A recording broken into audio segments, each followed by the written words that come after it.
خب سلام بچه‌ها، خوش اومدید به پارت 2 ویدیو قبلی که یه شورت آپلود کردم راجع به آنباکس و خلاصه چیزای دیگه‌اش. قرار بود تو این ویدیو بهتون بگم چه قابلیت‌هایی داره و چه کارهای بعدی. حالا من با این کار اول بریم کنترلش رو بدم.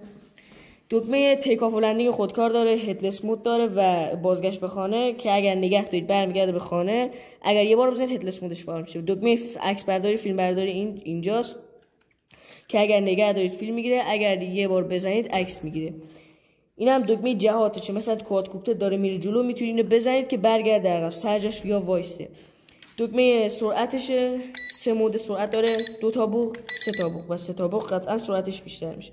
حالا من خاموش میکنم. دکمه پشتکش یعنی 360 درجه به هر جهتی بخواید میچرخه. اینجا هم 3 تا باتری داره. حالا من راجع به کوادکوپتر یه دوربین اینجا داره، یه آنتن هم اینجا داره. راجع به متریالش هم که بخوام بگم، یه پلاستیک خیلی نرم و خوب داره، جنسش هم سبک و خوب، هیچ فلزی توش نداره، فقط اینجا پیچ داره و موتوراش هم موتور براشه. خب خوبه، یعنی راضی کننده است. 2 تا چراغ داره، خلاصه چیزای دیگه. خب ما میریم سراغ تستش. اول کوادکوپتر روشن میکنیم، بعد کنترلش روشن میکنیم. کنترلش که روشن کردیم خودش کانکت میشه، نمیخواد کانکت کنه. اگه من اینا رو اینجوری نگه دارم موتورها روشن میشه. حالا میریم برای پروازش.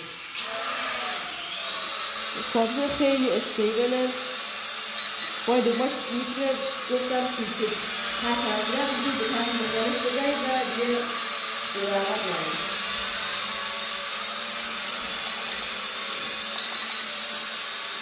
یه تقریبا هیچ تکانی نمیکنه.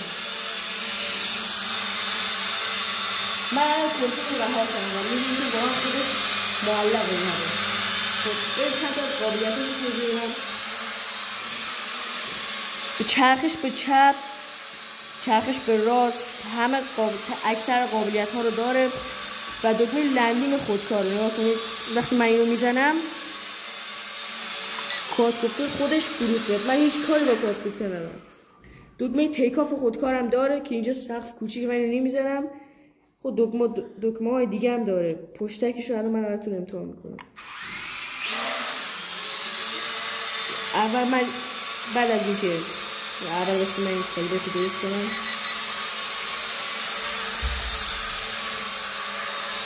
بعد از اینکه پشتک رو زدم این دکمه زدم به هر طرفی خواستم میتونم اینو بزنم، کوادکوپتر به همون طرف میچرخه.